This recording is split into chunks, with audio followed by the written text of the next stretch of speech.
Today's lesson is on the basic parts of a sentence.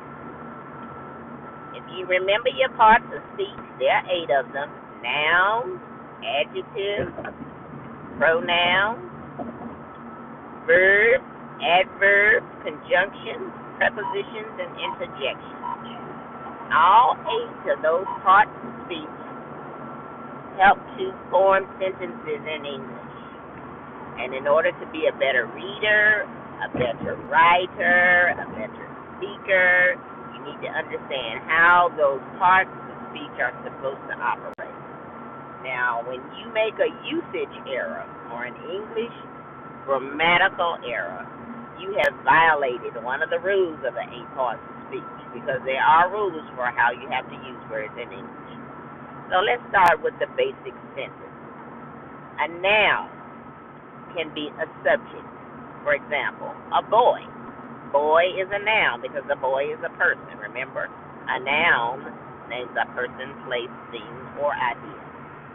So a boy, the tangible thing, you can see it. That's a noun. If a sentence is about a boy sat down. Then now you have a complete thought. Boy is the subject. It's a noun, but it's also the subject of the sentence. The boy sat down. What did the boy do? That's the verb. There's also a word when we talk about the parts of a sentence that means verb. It's called a predicate. So the subject is boy, the predicate is sat. When you are analyzing sentences, and when you are looking at your own writing and trying to figure out what's wrong, you need to make sure that every sentence has a subject and a predicate. If one of those things is missing, then you have a fragment.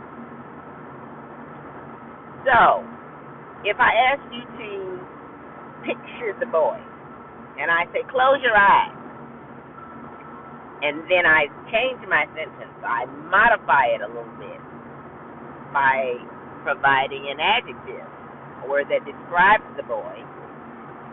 Now I am making my sentence more lively. The fat boy sat down. Why has it got to be fat? Because it's my sentence. Fat is an adjective. You can call him obese. You can call him overweight. You can call him fluffy. Any of those words will be adjectives as long as it's describing a noun. So fat is an adjective.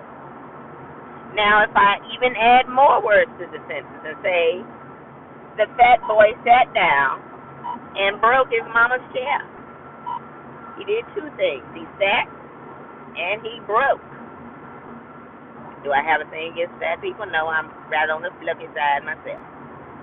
But it makes for more entertaining education. You understand.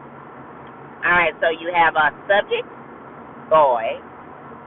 Now you have a compound predicate because you have 2 words. Just as in science, a compound has more than 1 element. A compound verb is more than 1 verb. So a compound predicate in that sentence would be sat and broke. And if you are a visual learner, you should write that whole sentence down. A fat boy sat down, and broke his mama's chair. And label each word. That'll help you to see how to analyze the sentence. All right, that's 4 minutes and about 15 seconds. So I'm going to say goodbye and hope that was helpful for sentence-based. Bye-bye.